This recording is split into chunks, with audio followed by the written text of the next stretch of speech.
Friends, good morning. मैं हूं Drishti Jain and I welcome you to Ghatna Sutra. आज हम करेंगे 15 सितंबर 2025 के current affairs both prelims as well as mains point of view से। तो सबसे पहले प्रीलिम्स में फर्स्ट टॉपिक देखते हैं। 2 world boxing golds, 2 Haryana district celebrate their daughters. तो अभी क्या है, बॉक्सिंग में हमको गोल्ड मेडल मिला है। तो इंडियन बॉक्सर्स जैस्मिन लैम्बोर्गिया ये हरियाणा से हैं और मीनाक्षी हुडा रोहतक डिस्ट्रिक्ट से हरियाणा के, उनको गोल्ड मेडल मिला है किसमें, 2025 वर्ल्ड बॉक्सिंग चैम्पियनशिप जो इंग्लैंड में हुआ। ठीक है, जैस्मिन को 57 कैटेगरी में मिला और मीनाक्षी को 48 केजी कैटेगरी में मिला। इसमें देखते हैं अब इन दोनों के बारे में। तो Jaismine Lamboria defeated in Italian Olympic medallist, तो जो इटली से ओलंपिक मेडलिस्ट थे उनको हराया है उन्होंने। और मीनाक्षी हुडा ने डिफीट किया है ओलंपिक ब्रॉन्ज मेडलिस्ट को कजाकिस्तान से। Both boxers belong to Haryana's prominent boxing hubs Bhiwani and Rohtak. ठीक है, भिवानी को बोला जाता है इंडिया का mini Cuba for boxing, important है। फिर आते हैं नेक्स्ट हम की फैक्ट्स में। वर्ल्ड बॉक्सिंग चैंपियनशिप इस बार कहाँ हुई है, लिवरपूल इंग्लैंड में। गवर्निंग बॉडी है इंटरनेशनल बॉक्सिंग एसोसिएशन और हेडक्वार्टर है ल्यूइसियाना स्विट्जरलैंड में। नोडल बॉडी इंडिया में कौन सी है, बॉक्सिंग फेडरेशन ऑफ इंडिया, जिसका हेडक्वार्टर न्यू दिल्ली में है। And India has previously produced world champions like Mary Kom, जिनको 6 टाइम वर्ल्ड चैंपियन है जो, और निखत जरीन। ठीक है, India rank 3rd in total medals tally at 2023 world boxing championship in New Delhi. India ने होस्ट किया था वर्ल्ड बॉक्सिंग चैंपियनशिप 3 बार, 2006, 2018 एंड 2023। निखत जरीन ने भी back to back world titles जीते हैं 2022 और 23 में। Next topic is from Indus valley to AI honouring engineer shaping a future ready India. इसका हमने एडिटोरियल देखा था, आप सभी को याद हो तो कल। तो नेशनल इंजीनियर्स डे सेलिब्रेट किया जाता है 15 सितंबर को इंडिया में। मैम क्यों सेलिब्रेट किया जाता है आप सभी को ये याद होना चाहिए, इंपॉर्टेंट है। सर एम विश्वेश्वरैया की बर्थ एनिवर्सरी रहती है इस दिन। और ये एक noted civil engineer, statesman and 19th दीवान थे कहाँ के, मैसूर के। की हाइलाइट्स में देखते हैं अपन। सर एम विश्वेश्वरैया ने डिज़ाइन किया था कृष्ण राजसागर डैम, जो मैसूर के पास ही है, flood protection system for Hyderabad and contributed to the irrigation and infrastructure projects. The Government of India has declared 15th September as National Engineers Day in 1968. की फैक्ट्स में आते हैं। इंडिया जो है वो वर्ल्ड की फोर्थ लार्जेस्ट इकोनॉमी है with its growth closely link to engineering innovation. Sir M Visvesvaraya को अवार्ड मिला था भारत रत्न का 1955 में। इंजीनियर्स डे की बात की जाए तो ये सेलिब्रेट किया जाता है श्रीलंका में और तंजानिया में भी। 2023 क्यूएस रैंकिंग के हिसाब से IIT Bombay and IIT Delhi ranked among the top global engineering schools. ठीक है, next is PM in Bihar Seemanchal today to open Purnia airport launch makhana board. तो ये आप सभी को पता है, मखाना बोर्ड वगैरह बजट में अनाउंस किया था। तो prime minister Narendra Modi visited Purnia district Bihar to announce and inaugurate projects worth 36,000 crore. कहाँ पे पूर्णिया का एयरपोर्ट ओपन करने वाले हैं, launch the national makhana board. Seemanchal region बोलते हैं उस एरिया को। ठीक है, की हाइलाइट्स में आते हैं कि जो पूर्णिया एयरपोर्ट है ये 3rd सिविल एयरपोर्ट है in Bihar after Patna and Darbhanga. National makhana board set up किया गया है मखाना के एक्सपोर्ट को बढ़ाने के लिए, प्रोसेसिंग को बढ़ाने के लिए। बिहार अकाउंट करता है approximately 90% of the India's total makhana production. और बेसिकली मेजरली ये कहाँ प्रोड्यूस होता है, पूर्णिया, किशनगंज, अरारिया, कटिहार एंड भागलपुर डिस्ट्रिक्ट। की फैक्ट्स में आते हैं कि जो मखाना, जिसको फॉक्सनट बोलते हैं, ये जीआई टैग्ड प्रोडक्ट है बिहार का और ये अंडरलाइन करता है इसका कल्चरल और economic importance. India produces over 1.2 lakh metric tonnes of makhana annually with Bihar as the largest producer. Budget की बात की जाए 2022-23 तो makhana recognise under 1 district 1 product scheme के अंदर। और 3 ऑपरेशनल एयरपोर्ट्स है अभी बिहार में, पटना, दरभंगा, गया इंटरनेशनल है। उड़ान स्कीम के अंदर small airports are being revived to boost connectivity in Tier 2 and Tier 3 cities. Next आते हैं हम Operation Polo, how the ambitious air Hyderabad Nizam was bested. Operation Polo आप सभी को पता है ना, इंडिपेंडेंस के टाइम का है ये, हैदराबाद के लिए किया था हमने। Operation Polo was launched on 13th September 1948 by the Indian military to annex Hyderabad state. जो कौन रूल करता था पहले, Nizam of Hyderabad. The operation lasted for 5 days and ended on 17 September 1948, marking the complete integration of Hyderabad with India. अब हैदराबाद क्या है, among the largest princely states है, span करता है 2 lakh square kilometre with around 16 million population, जहाँ पे तेलुगु, कन्नड़ा, मराठी एंड उर्दू चारों language बोलने वाले लोग रहते हैं। जो रूलर थे मीर कासिम उस्मान अली खान, उन्होंने रजिस्ट किया था इंडिया को ज्वाइन करना आफ्टर इंडिपेंडेंस। फिर रज़ाकार्स थे, प्राइवेट मिलिशिया थे जो निज़ाम कासिम रजवी के द्वारा सपोर्टेड बाय निज़ाम। उन्होंने वॉयलेंस अनलीश किया, स्पेशली टारगेटिंग हिंदूज़। फिर सरदार वल्लभ भाई पटेल जो उस टाइम डिप्टी पीएम थे और होम मिनिस्टर थे, उन्होंने स्ट्रांगली अपोज किया एक इंडिपेंडेंट हैदराबाद और फिर मिलिट्री एक्शन लिया। इंडियन आर्मी जो उस टाइम उनके जनरल थे major general JN Chaudhuri, moved in with 2 infantry brigades, 1 armoured brigade and air support. फिर निज़ाम ने सरेंडर कर दिया 17 सितंबर 1948 को और रेजिस्टेंस इस तरीके से ख़त्म हुआ। की फैक्ट्स में आते जो ऑपरेशन पोलो है उसको अपन हैदराबाद पुलिस एक्शन भी बोलते हैं। Hyderabad's integration was crucial as it lay in the heart of India, and secession would have created a cancer in the belly of India। तो बोला कि यदि हैदराबाद का इंटीग्रेशन नहीं होता तो वो कैंसर के जैसे हो जाता, पटेल ने ऐसा बोला था। फिर 17 सितंबर को ऑब्जर्व किया जाता है Hyderabad liberation day in states like Maharashtra, Karnataka, Telangana, और ये अभी भी डिबेट कंटिन्यू हो रहा है। सिमिलर इंटीग्रेशन ऑपरेशंस हुए थे पोस्ट 1947, जूनागढ़ में 1947 में, गोवा में 1961 में ऑपरेशन विजय। ये नाम याद रखिएगा, गोवा का operation Vijay. Next topic is subject to recent protest, history of कोलान ट्राइब, मन की मुंडा सिस्टम। तो बोल रहा है कि जो मेंबर्स ऑफ 4 ट्राइब है उन्होंने प्रोटेस्ट रेज किया in west Singhbhum district Jharkhand, accusing the deputy commissioner of interfering with the traditional self governance system. तो उन्होंने बोला कि जो यहाँ के डिप्टी कमिश्नर है वो हमारे सेल्फ गवर्नेंस सिस्टम के साथ इंटरफेयर कर रहे हैं। कौन सा सिस्टम है? द मन की मुंडा system. The protest highlights tension between traditional governance practices and modern state administration। की हाईलाइट्स में देखते हैं जो मन की मुंडा सिस्टम है, ये क्या है? ट्रेडिशनल गवर्नेंस सिस्टम है। इसमें each village had a hereditary Munda responsible for dispute resolution and maintaining order. Groups of villages were supervised by a Manki who handled revenue and justice related matters. तो बोल रहा है कि डिस्प्यूट रिलेटेड के लिए थे मुंडा पॉइंट होते थे, और जो रेवेन्यू वगैरह से रिलेटेड मैटर्स होते थे उनके लिए मनकी। फिर कॉलोनियल पीरियड की बात करते हैं तो British East India Company imposed oppressive taxes. Ho resistance led to the Kolhan government estate. तो हो रेजिस्टेंस के कारण कौन सा हुआ था? कोल्हान गवर्नमेंट एस्टेट बना था, बीइंग सेटअप इन 1837। फिर कैप्टन थॉमस विल्किंसन की बात करते हैं तो इन्होंने इंट्रोड्यूस किया था Wilkinson rules, granting limited autonomy to Mankis and Mundas in return for maintaining peace and order. ठीक है। की फैक्ट्स में आते हैं तो जो हो ट्राइब है वो part of Munda ethnic group है, concentrated in Jharkhand Kolhan region, west Singhbhum, east Singhbhum और सेरियाकेला खरसावन। ठीक है। फिर कोल्हान रीजन है, वहाँ पे ओवर 3600 विलेजेस हैं, स्टिल इन्फ्लुएंस्ड बाय मन की Munda structure. Similar tribal governance system है कुंथकटी सिस्टम मुंडा ट्राइब का, दोरबार सोंग मेघालय में, और कुकीज़ विलेज काउंसिल है नॉर्थ ईस्ट में। ये इंपॉर्टेंट है ना, ये देख लेना। खूनखाटी सिस्टम मुंडास का, Dorbar Shnong Meghalaya, Kukis village council north east. ठीक है। Next is PM inaugurates India's first bamboo based ethanol plant. तो प्राइम मिनिस्टर नरेंद्र मोदी ने इनॉग्रेट किया इंडिया का first bamboo based ethanol plant Golaghat Assam में, and build as world's first green bamboo bio ethanol plant.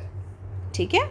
He also laid the foundation stone of 7230 crore polypropylene plant at Numaligarh refinery. जो project है वो सीख करता है प्रमोट करने के लिए क्लीन एनर्जी, रिड्यूस करना डिपेंडेंस ऑन फॉसिल फ्यूल और बूस्ट करना एनर्जी सेल्फ सफिशिएंसी। ठीक है। नेक्स्ट इज की हाईलाइट्स बायो इथेनॉल प्लांट। तो ये जीरो वेस्ट फैसिलिटी है जो इथेनॉल प्रोड्यूस करती है यूजिंग ग्रीन बैम्बू। कैपेसिटी की बात की जाए तो एनुअल प्रोडक्शन है 48,900 टन्स ऑफ इथेनॉल। अभी पूरा डिटेल नहीं याद रखना है। रॉ मटेरियल की बात करी जाए तो ये sourcing 5 lakh tons of green bamboo annually कहाँ से लेता है? आसाम से, अरुणाचल प्रदेश, मिजोरम और नागालैंड से। की फैक्ट्स की बात करते हैं तो एसोसिएटेड मिशंस और इनिशिएटिव्स हैं। तो नेशनल बायो एनर्जी मिशन है जिसमें minister of new and renewable energy associated है। इथेनॉल ब्लेंडेड पेट्रोल प्रोग्राम है जिसका टारगेट है 20% इथेनॉल ब्लेंडिंग बाय 2025। इंपॉर्टेंट है ये टारगेट, याद रखना है। फिर उसके बाद आते हैं national deep water exploration mission है जो फोकस करता है हाइड्रोकार्बन में और क्लीन एनर्जी सिस्टम में। और इंडिया की जो इथेनॉल ब्लेंडिंग है हमने अचीव किया है 12% ब्लेंडिंग इन 23-24 और 20% टारगेट है 25-26 तक। बायोफ्यूल पोटेंशियल की बात की जाए तो इंडिया का एम है प्रोड्यूस करना 1000 crore litres of ethanol annually by 2030। और वर्ल्ड एग्जाम्पल, ग्लोबल एग्जाम्पल की बात की जाए तो ब्राज़ील यूज़ करता है ethanol from sugar cane as a transport fuel. ठीक है, आई होप ये क्लियर है। अब हम आते हैं नेक्स्ट टॉपिक में। Australia approves first vaccine to save koalas from chlamydia. तो ऑस्ट्रेलिया के जो वेटरनरी मेडिसिन रेगुलेटर है has approved the world's first vaccine to protect koalas from chlamydia. अभी क्या है, एक डिसीज़ है जो इनफर्टिलिटी और डेथ लाती है। The vaccine was developed by University of Sunshine Coast Queensland after more than a decade of research led by Professor Peter Timms. अब की हाईलाइट्स देखते हैं तो उसमें थ्रेट लेवल पे क्या है, क्लेमाइडिया कॉज करता है up to 50% of the koala deaths with infection rate as high as 70% in some colonies, कहाँ की, जैसे क्वींसलैंड की और न्यू साउथ वेल्स की। फिर कंजर्वेशन कंसर्न्स की बात करते तो डिबेट अभी भी एग्जिस्ट कर रहा है between focusing on vaccination versus habitat preservation. और कोआलाज एंडेंजर्ड है क्वींसलैंड में, न्यू साउथ वेल्स में और ऑस्ट्रेलियन कैपिटल टेरिटरी में। ठीक है, फिर की फैक्ट्स में आते हैं।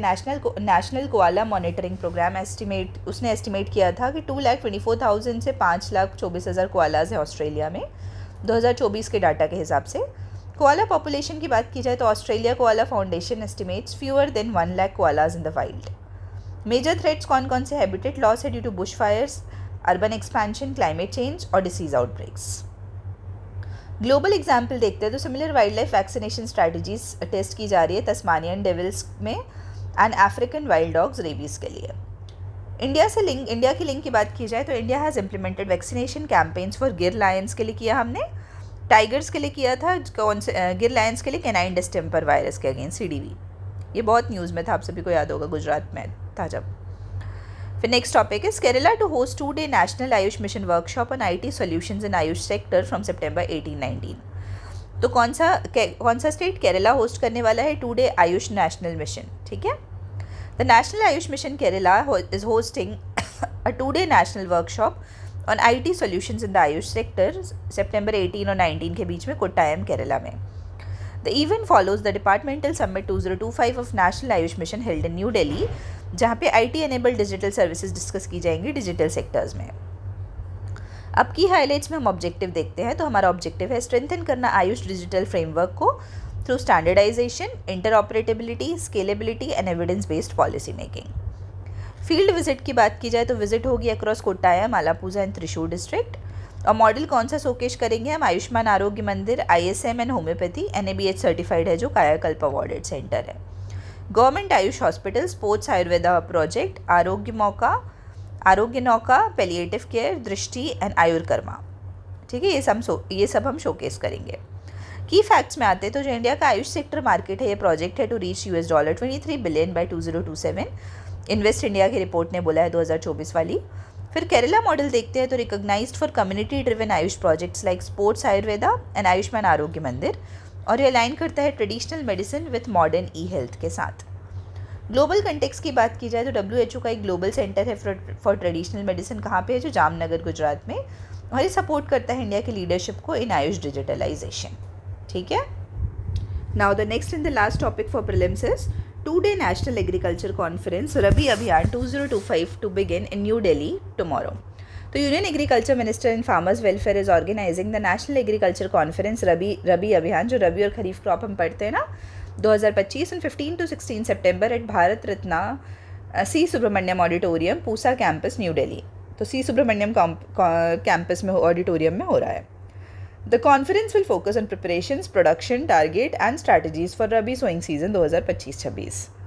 इसके यूनिक फीचर क्या है, for the first time the conference will be held for 2 days with participation from KVK scientists to share regional experiences. और की फैक्ट्स की बात करते हैं तो जो इंडिया का फूड ग्रेन प्रोडक्शन है 23-24 के हिसाब से, it is estimated at 329.69 million turns ministry of agriculture के डाटा के हिसाब से। और रबी क्रॉप्स की बात की जाए तो वीट, बार्ले, मस्टर्ड, ग्राम, लेंटिल्स, ये सो किए जाते हैं अक्टूबर-दिसंबर में और हार्वेस्ट किए जाते हैं अप्रैल-जून में। आई होप ये क्लियर है प्रीलिम्स वाला सेक्शन।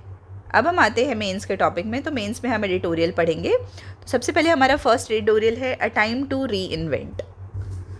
तो हम इस मेंस के एडिटोरियल में देखेंगे कि अभी हमको किस चीज़ पे फोकस करना है। अभी क्या, अभी पूरा इकोनॉमिक अपहीवल्स चल रहे हैं ना, टैरिफ्स लग रहे हैं बहुत सारे, तो उसके सेंस में हमको क्या री इन्वेंट करना है, क्या चेंज करना है।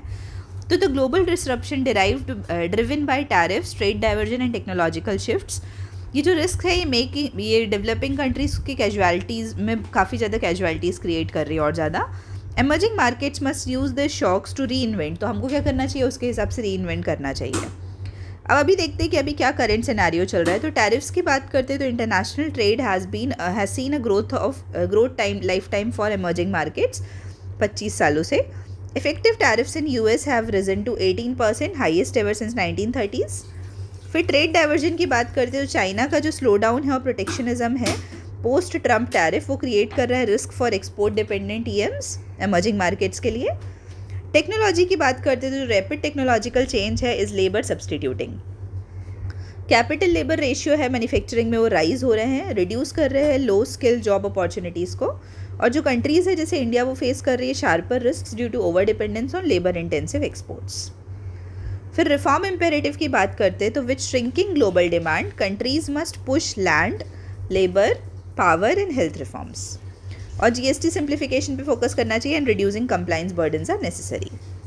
फिर ग्रोथ चैलेंज की बात करते हैं तो India's share in global manufacturing exports is still below 2% और without increasing this share sustainable growth is at risk. फिर डायमेंशंस ऑफ एनालिसिस क्या क्या इकोनॉमिक डायमेंशन में देखते हैं तो राइजिंग प्रोटेक्शनिज्म एंड टैरिफ्स वो वीकेन कर रहे हैं एक्सपोर्ट लेड ग्रोथ मॉडल को। इंडिया को मूव करना चाहिए beyond external demand dependence to boost domestic consumption and competitiveness. Technological dimension की बात करते हैं तो ऑटोमेशन और AI are displacing labour intensive exports. Countries को पुश करना चाहिए R&D ड्रिवन इंडस्ट्रियल ग्रोथ के लिए। ट्रेड डायमेंशन की बात करते हैं तो चाइना का स्लो डाउन है वो क्रिएट कर रहा है uncertainty for global supply chains. और नीड है diversification of export destinations and local market strengthening की। पॉलिसी एंड रिफॉर्म डायमेंशन की बात की जाए तो स्ट्रक्चरल रिफॉर्म्स चाहिए लैंड, लेबर, कैपिटल और टैक्सेशन में जो क्रिटिकल है। प्रोडक्टिविटी एनहेंसिंग पॉलिसीज़ पे फोकस करना है और support for innovation will determine competitiveness. फिर आते हैं हम वे फॉरवर्ड में, तो हम क्या कर सकते हैं, तो हमको डाइवर्सिफाई करना है अपना ग्रोथ मॉडल जिसमें हम रिड्यूस करेंगे over dependence on exports, strengthen करेंगे डोमेस्टिक डिमांड को और इम्प्रूव करेंगे इंडस्ट्रियल सेल्फ रिलायंस को। बूस्ट करना है कॉम्पिटिटिवनेस को जिससे हम एनहांस करेंगे ease of doing business, trade cost cut करेंगे और इम्प्रूव करेंगे लॉजिस्टिक्स इंफ्रास्ट्रक्चर को। इन्वेस्ट करेंगे ह्यूमन कैपिटल में, स्किल करेंगे वर्कफोर्स को फॉर टेक्नोलॉजी ड्रिवन इंडस्ट्रीज जिससे हम मिटिगेट कर सके जॉब डिस्प्लेसमेंट। डीपन करेंगे structural reforms, push for GST simplification, labour market flexibility and innovation driven policies. Encourage करेंगे रीजनल कोऑपरेशन जिसमें कोलैबोरेट करेंगे डेवलपिंग इकोनॉमीज के साथ रेजिस्ट करने के लिए प्रोटेक्शनिज्म और प्रमोट करेंगे फेयर ट्रेड प्रैक्टिसेस। ठीक है, तो आई होप ये क्लियर है। अब हम आते हैं लास्ट एडिटोरियल में मेंस के, positioning India in an unruly world. तो अभी क्या है, एक रीसेंट फॉरेन अफेयर्स का आर्टिकल आया जो इसका टाइटल था India's great power delusions, how new Delhi's grand strategy thoughts it's grand ambitions. तो उसमें क्रिटिसाइज़ किया गया इंडिया के एम्बिशंस को of becoming a great power, calling them delusional. और ये डिबेट हाईलाइट करता है इंडिया की पोजिशनिंग को इन global politics amidst the US China rivalry. तो बेसिकली देखो इसमें ना एक किसी इंसान का पर्सपेक्टिव है तो वो हमारे लिए उतना इंपॉर्टेंट नहीं है, हम सिर्फ बेसिक चीज़ें देखेंगे। तो जो आर्टिकल है वो डिसमिस करता है इंडिया के क्लेम को to be a great power status. India के ट्रांसफॉर्मेशन की बात की गई है from a famine stricken country से फूड एक्सपोर्टर कैसे बना और सक्सेस ऑफ ग्रीन रिवोल्यूशन। फिर इंडिया का हिस्टोरिकली इंडिया ने जो एक्सरसाइज किया था moral authority through concepts like non alignment and acted like a balancing factor in global politics. Relations with US has oscillated. Cold War entrenchment, 2008 का civil nuclear agreement, Quad membership but continued dependence on Russian energy and defense. फिर technological superiority की बात करते हैं, not military might is today's driver of global power. अब इसमें geopolitical dimension क्या है कि इंडिया को बैलेंस करना है रिलेशंस विद यूएस, चाइना और रशिया। फिर हमारा जो रोल है क्वाड और एससीओ में वो शो करता है अपनी ability to engage with rival bloc simultaneously. फिर हिस्टोरिकल डायमेंशन में क्या है कि हम नॉन अलाइनमेंट से मॉरल अथॉरिटी की तरफ मूव करते जाते हैं और इंडिया ने शेप किया है post war world dynamics. Despite US China rapprochement 1970 में इंडिया ने रिटेन किया relevance through Russian ties and nuclear capability जो पोखरन 1974 में हुआ था। फिर आते हैं हम इसमें टेक्नोलॉजिकल डायमेंशन। तो power today stems from empires of the mind rather than weapons. तो वेपन्स का रोल कम है, माइंड का रोल ज़्यादा है। जो इंडिया की डिजिटल कैपेसिटी है, डाटा जनरेशन है एंड टेक्नोलॉजिकल टैलेंट है वो स्ट्रेंथन कर रहा है हमारी पोजिशनिंग को। अब हम इसमें और क्या कर सकते हैं, तो हमको स्ट्रेंथन करना है स्ट्रैटेजिक ऑटोनॉमी को जिसमें हम कंटिन्यू करेंगे बैलेंस करना मल्टीपल अलाइंसेस के साथ without over dependence on any single bloc. Leverage करेंगे टेक्नोलॉजी को जिसमें इन्वेस्ट करेंगे heavily on AI, quantum computing और डिजिटल इंफ्रास्ट्रक्चर। डीपन करेंगे इकोनॉमिक रिफॉर्म जिसमें इंश्योर करेंगे sustainable growth by boosting manufacturing competitiveness, innovation और ग्लोबल ट्रेड इंटीग्रेशन। प्रमोट करेंगे सिविलाइजेशनल डिप्लोमेसी जिसमें यूज़ करेंगे इंडिया की हिस्ट्री, कल्चर और मॉरल अथॉरिटी को as tools of soft power. और रीशेप करेंगे ग्लोबल गवर्नेंस को, जैसे पुश करेंगे रिफॉर्म्स के लिए इन मल्टीलेटरल इंस्टीट्यूशंस जैसे यूएनएससी, डब्ल्यूटीओ, आईएमएफ और रिफ्लेक्ट करेंगे इंडिया की ग्रोइंग इन्फ्लुएंस की तरफ। ठीक है, तो आई होप एडिटोरियल क्लियर है। अब हम शाम को मिलेंगे इस रिलेटेड क्वेश्चंस को लेके। तब तक के लिए आप सभी को बहुत बहुत धन्यवाद and all the very best. Thank you.